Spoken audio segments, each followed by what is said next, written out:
आपल्याकडे शतकानुशतकं काही गोष्टी या चालत आलेल्या असतात आणि त्यापैकीच मग करमणूक म्हणून किंवा काही लोकांना शिकवण म्हणून काही दंतकथा असतात आणि त्या दंतकथा केवळ त्या देशांशी किंवा तेव्हा समाजामध्येच सीमित न राहता त्या जगभर पसरलेल्या असतात आणि अशाच दंतकथापैकी इसाप नीती किंवा इसाप दंतकथा ह्या संपूर्ण जगभर पसरलेल्या आहेत.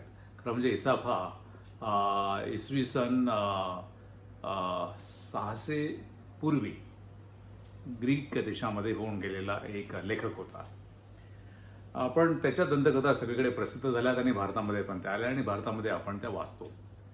अर्थात या इसापच्या नावाने अनेक दंतकथा त्याच्यामध्ये ॲड केल्या गेलेल्या आहेत. That a part. त्यापैकी एक दंतकथा अशी आहे की लांडगा आला रे. आणि आपल्यापैकी बहुतेकाने ही दंतकथा आपल्या लहानपणी ही आपण ऐकलेली असेल किंवा कुठे वाचलेली असेल. फार सिंपल आहे की एका खेड्यामध्ये त्यांची जे मेंढ्या आहेत गावातल्या मेंढ्या ते जंगलामध्ये किंवा एका टेकडीवरती घेऊन जाऊन तिथे त्यांना चारण्यासाठी एक मुलगा ठेवलेला असतो गावकऱ्यांनी सगळ्यांनी मिळून. आणि मग हा मुलगा थोडासा व्रात्य स्वभावाचा असतो. तो एक गंमत म्हणून किंवा त्याचं व्रात्यपणाचं एक उदाहरण म्हणून तो एक दिवशी जोरात ओरडतो की लांडगा आला आणि आपल्या मेंढ्या आहेत त्या आता तो घेऊन जाईल म्हणून तो असं जोराने ओरडतो. आणि मग तो टेकडीवरती त्या मेंढ्या चालत असल्यामुळे त्या गावकऱ्यांना समजतं आणि सगळे गावकरी मग धावून जातात की त्या लांडग्याला पळून लावण्यासाठी. ते ज्यावेळेस त्या टेकडीवरती पोहोचतात त्यावेळेस तो मुलगा मोठमोठ्याने हसायला लागतो, तो मेंढपाळ मुलगा, की मी कसं फसवलं यांना आणि लांडगा काही आलेला नसतो.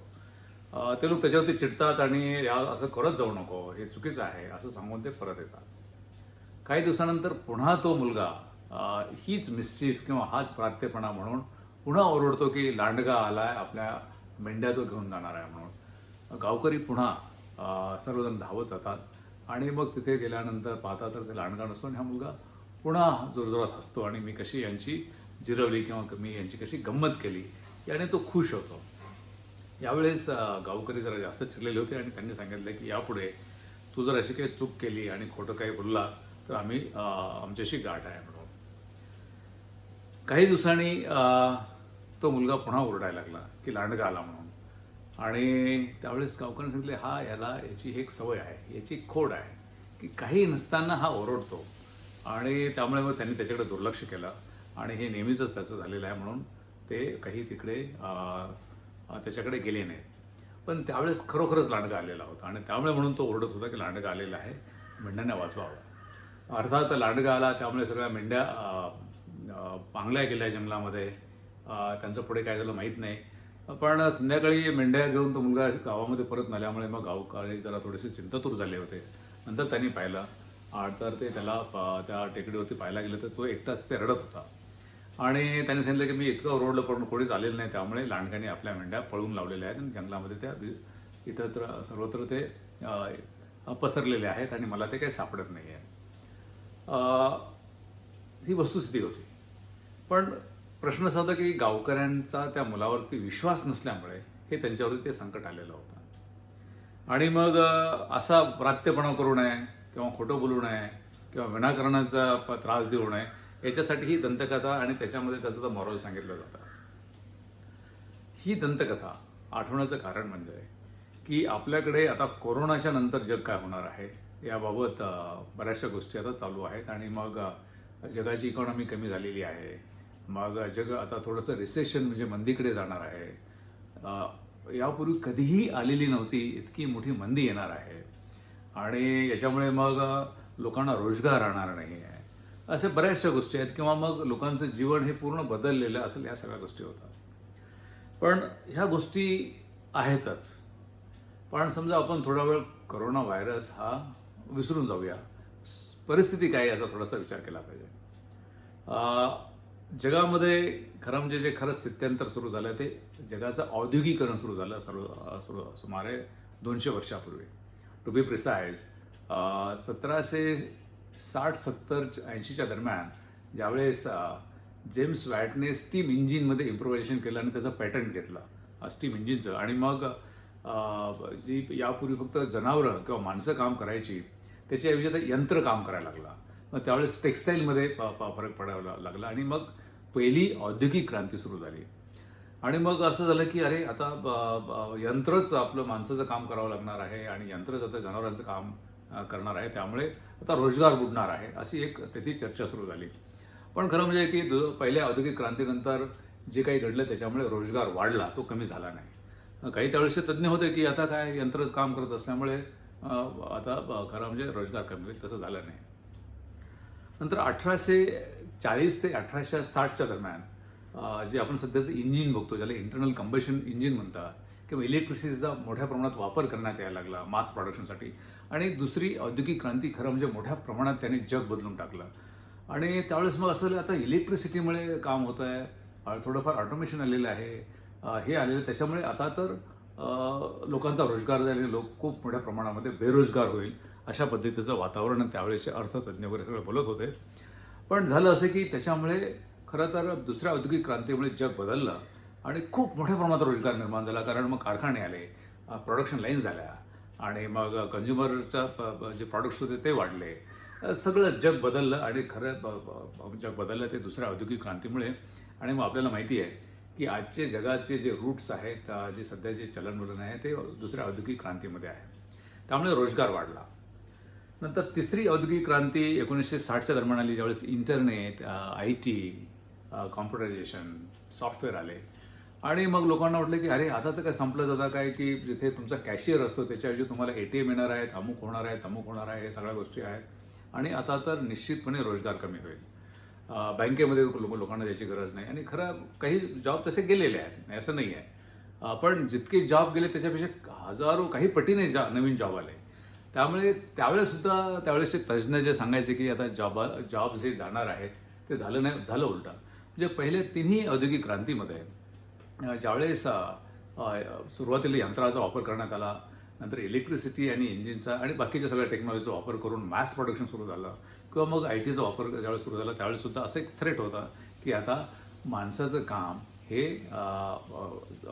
मशीन करणार असल्यामुळे, मोठ्या प्रमाणात करणार असल्यामुळे जॉब जातील. पण तसं झालं नाही. खरं म्हणजे की वर्ल्ड वॉर II नंतर खूप मोठ्या प्रमाणात ह्या इंडस्ट्रीयल प्रोडक्शन सुरू झालं. टर्शरी सेक्टर म्हणजे सेवा क्षेत्र एक्सपॅन्ड झालं आणि त्याच्यामुळे मग मध्यम वर्ग, मिडल क्लास हा एक्सपॅन्ड झाला. आणि ह्या मिडल क्लासला फार मोठ्या प्रमाणामध्ये, किंवा लोअर मिडल क्लासला फार मोठ्या प्रमाणामध्ये रोजगार उपलब्ध झाला. आणि आज जे जग आहे त्याच्यामध्ये मध्यम वर्ग हा सगळ्यात मोठा क्लास आहे. आणि ते केवळ या दोन्ही तिन्ही औद्योगिक क्रांतीचे एक फलनिष्पत्ती म्हणून ते आहे. त्यामुळे हे सगळं पूर्वी कसं होतं की लांडगा आला असं ते चाललेलं होतं. त्यामुळे तो लांडगा आलेला नव्हता. म्हणजे जॉब घेऊन जाणारा, नोकऱ्या घेऊन जाणारा, काम घेऊन जाणारा लांडगा आला होता, तो आला नव्हता, तो तिथे नव्हताच. आता चौथी औद्योगिक क्रांती गेल्या 7-8 वर्षापासून सुरू झालेली आहे. आणि चौथ्या औद्योगिक क्रांतीमध्ये आपल्याला माहिती आहे की artificial intelligence, cognitive analytics, robotics, automation, genomics, ह्या सगळ्या गोष्टी आहेत. आणि या सगळ्या गोष्टीमुळे इतका प्रचंड दैनंदिनरित्या त्याच्यामध्ये प्रभाव पडतोय आणि त्याच्यामध्ये विकास होतोय आणि त्याच्यामध्ये नवनवीन गोष्टी यायला लागलेल्या आहेत.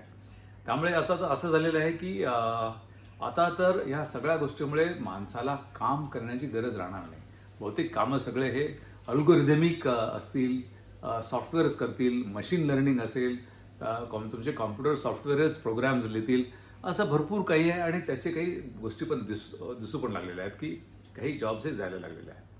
त्यामुळे यावेळेस आता पुन्हा एकदा चर्चा सुरू झाली की आता चौथ्या औद्योगिक क्रांतीमध्ये जे आज सध्या चालू आहे त्याच्यामुळे जॉब लॉस होणार आहे का जगातला.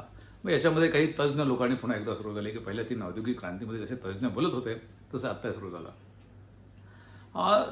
ह्या तज्ज्ञांचं एक मत होतं आहे की निश्चितपणे नवीन जॉब जरी तयार झाले चौथ्या औद्योगिक क्रांतीमध्ये, तरी जुने प्रचंड मोठ्या प्रमाणात जॉब लॉस होणार आहे.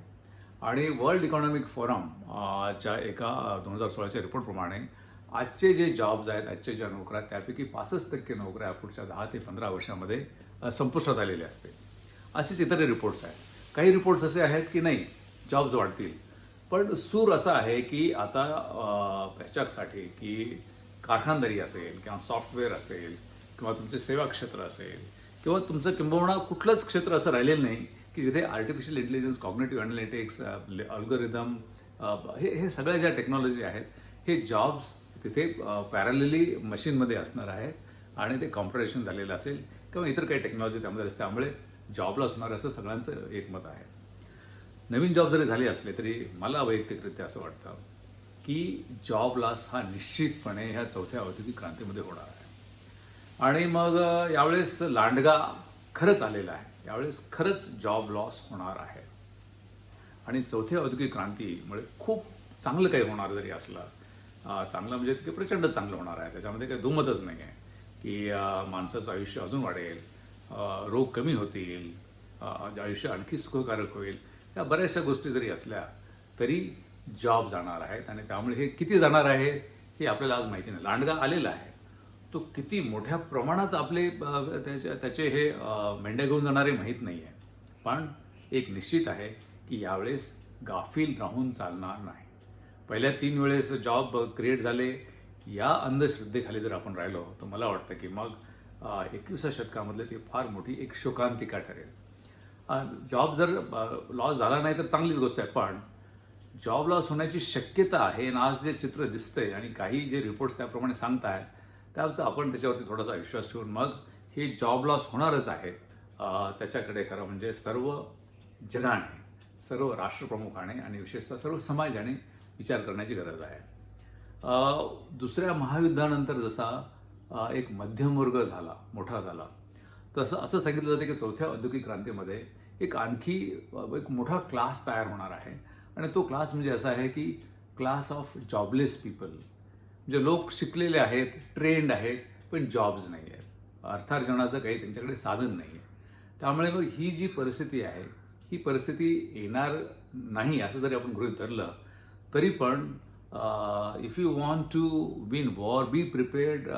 If you want to win war be during peace time you must really be prepared for it, असं जे सूक्त आहे. म्हणजे जर तुम्हाला युद्ध जिंकायचं असेल तर शांततेच्या काळामध्ये युद्धाची तयारी करावी लागते. त्यामुळे जॉब लॉस होणार आहेत असं समजून खरं म्हणजे की सर्व पॉलिसीज, सर्व धोरणं याच्यावरती चर्चा व्हायला पाहिजे की इथून पुढे भविष्य काय आहे. मला वाटतं की जगामध्ये फार सिरियसली याचा कोणी विचार करत नाही आहे. ज्या पद्धतीने जगातील ज्या इंटरनॅशनल एजन्सीज आहेत किंवा जे जगामध्ये प्रमुख राष्ट्रप्रमुख आहेत त्यांचं याकडे लक्ष असणं जे जितक्या पद्धतीने गरज तितकं त्या लक्ष दिलं जात नाही. दैनंदिन ज्या गोष्टी चालल्या आहेत त्याच्याकडे लक्ष आहे. एक छोटंसं उदाहरण जर द्यायचं झालं तर मेक्सिकन लोक किंवा साऊथ अमेरिकन लोक किंवा बाहेरचे लोक येऊन किंवा इलिगल इमिग्रंट्स येऊन अमेरिकन नोकऱ्या घेत आहेत आणि अमेरिकन लोकांना मग नोकऱ्या मिळत नाहीत.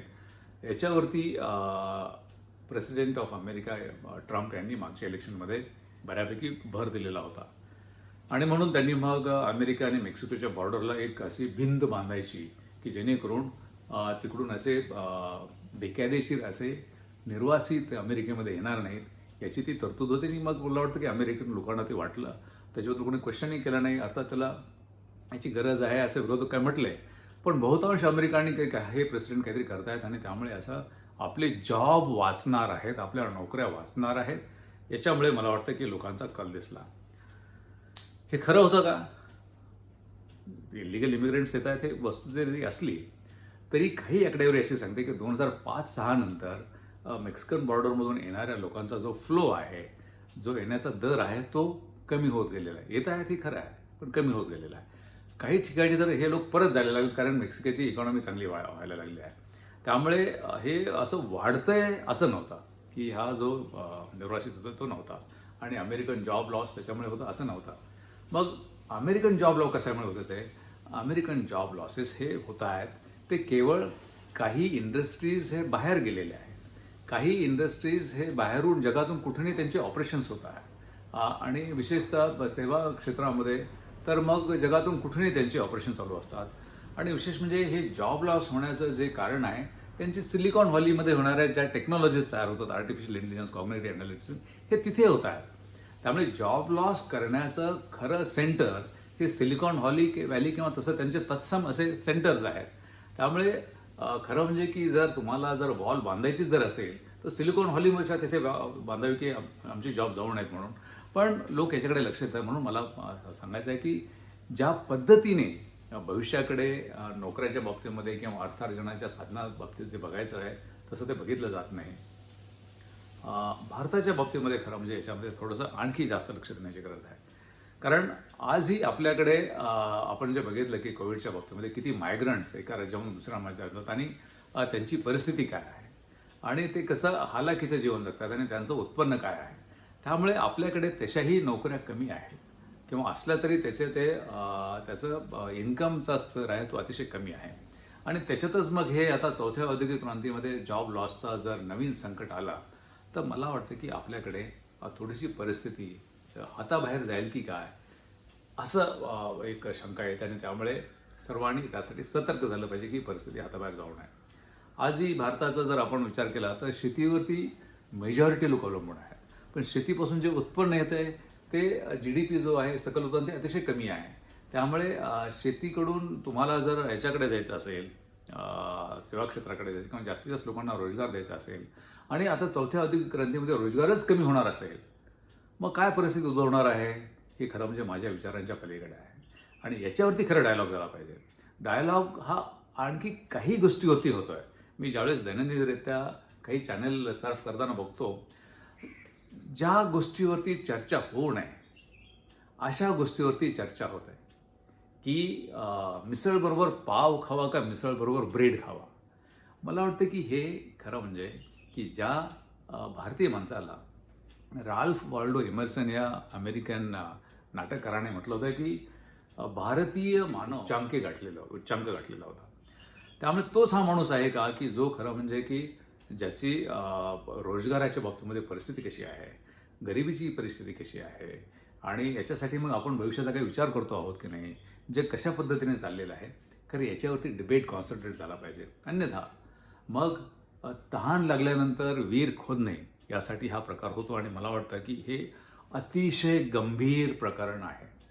याच विषयावरती खरं म्हणजे इलेक्शन्स लढवली जावी की आजची गरिबी किती आहे, आजची आर्थिक विषमता किती आहे आणि भविष्यामध्ये नोकऱ्या राहणार आहेत की नाही किंवा लोकांना अर्थार्जनाचे साधनं राहणार आहेत की नाही. केवळ हाच मुद्दा असावा. आणि मला वाटतं मग त्याच्या आजूबाजूने मग आरोग्य असेल, शिक्षण असेल, या सर्व गोष्टी असतील. पण हे जर केलं नाही तर मला वाटतं की मग मोठं संकट या देशापुढे येण्याची शक्यता नाकारता येत नाही. हे झालं कोविड सोडून. हे सगळं चौथ्या औद्योगिक क्रांतीमुळे चालू असतानाच आता कोविड आलेला आहे, कोविड-19 किंवा कोरोना व्हायरस आलेला आहे. आणि कोरोना व्हायरसने तर जगाच्या अर्थव्यवस्थेचं कंबरडं मोडलेलं आहे. त्यामुळे मग दुष्काळात 13वा महिना म्हणजे जसं की चौथ्या औद्योगिक क्रांतीमुळे जॉब लॉसचं मोठं महाभयानक संकट आपल्या क्षितिजावरती येऊन थांबलेलं आहे, पोहोचलेलं आहे. आपली परिस्थिती अगोदरच बिकट आहे. आणि हे संकट चौथ्या औद्योगिक क्रांतीच्या जॉब लॉस असतानाच कोविड-19 आल्यामुळे ते आणखी त्याच्यामध्ये सिरियसनेस वाढलेला आहे. खरं म्हणजे की आपण आता शासन प्रयत्न करत आहे की काहीतरी पॅकेजेस द्यायचे, त्यामुळे लोकांचा जॉब्स राहतील, नोकऱ्या राहतील, त्यांना काहीतरी होईल. पण याचा कंबाईन इफेक्ट जो आहे चौथ्या औद्योगिक क्रांतीनंतर जे काही होणार आहे की मोठे जे इन्व्हेस्टर्स आहेत ते मग कदाचित असं म्हणतील की वर्क फ्रॉम होम हा एकच मुद्दा जरी घेतला तरी मग बिल्डिंग्स ओस पडतील. मग बिल्डिंग्स ओस पडल्यानंतर नवीन बिल्डिंग्स येणार नाही आहेत किंवा मग बाकीच्या गोष्टी जो रोजगार तयार होतो का बांधकामावरती तो रोजगार बंद होणार. ट्रान्सपोर्टची गरज राहणार नाही आहे, त्यामुळे ट्रान्सपोर्टवरती जे ड्रायव्हर्स वगैरे असतील त्याची गरज नाही, त्या कारण वर्क फ्रॉम होम आहे. किंवा तिथे जे कॅन्टीन चालू असतील तिथे त्या बिल्डिंग्समध्ये जिथे ते कामाला जातात ते कॅन्टीन्स बंद पडतील. हे एक उदाहरण झालं. असे मोठ्या प्रमाणात कोविड एक नवीन आव्हानं याच्यापुढे आणणार आहे. त्यामुळे मला वाटतं की जरा थोडंसं आपण एक मॅच्युअर्ड सोसायटी म्हणून, एक मॅच्युअर्ड सिव्हिलायझेशन, हे आपण फार मोठी सिव्हिलायझेशन आहे. मोहनजोदारो हरप्पापासून लोक आपल्याकडे बघत आहेत की एक मोठी संस्कृती या देशाची आहे की जे फार सिरियसली विचार करतात. आपण जगाला खूप काही दिलेलं आहे. मला वाटतं की ह्या कमीत कमी आता आपल्यासाठी तरी भविष्यामध्ये काय होणार आहे याकडे सगळ्यांनी, केवळ शासनच नाही आहे, शासन तर आपलं आहेच आहे, ते काम करतेच आहे आणि त्याच्याबद्दल त्यांचं काय चालू आहे तुम्हाला त्यांना विचारण्याचा अधिकार आहेच आहे. पण तुम्ही कुठेतरी हे ट्रिगर केलं पाहिजे आपण सर्वांनी की बाकीचे विषय आम्हाला काही नको आहेत. आम्हाला फक्त की भविष्यामध्ये जे काही चौथ्या औद्योगिक क्रांतीमुळे आणि त्याच्यामध्ये आता कोविड आल्यामुळे जे काही होणार आहे त्याच्यामुळे आमच्या नोकऱ्या, आमचे व्यवसाय टिकतील का आणि आमच्या भविष्यातील पिढ्या कशा पद्धतीने चांगल्या पद्धतीने मार्गक्रमण करू शकतील याच्यासाठी काय करता येणं शक्य आहे हे खरं म्हणजे आपण सर्वांनी ठरवलं पाहिजे. अन्यथा मला वाटतं की भविष्य जरा मोठं आव्हानाचं असणार आहे.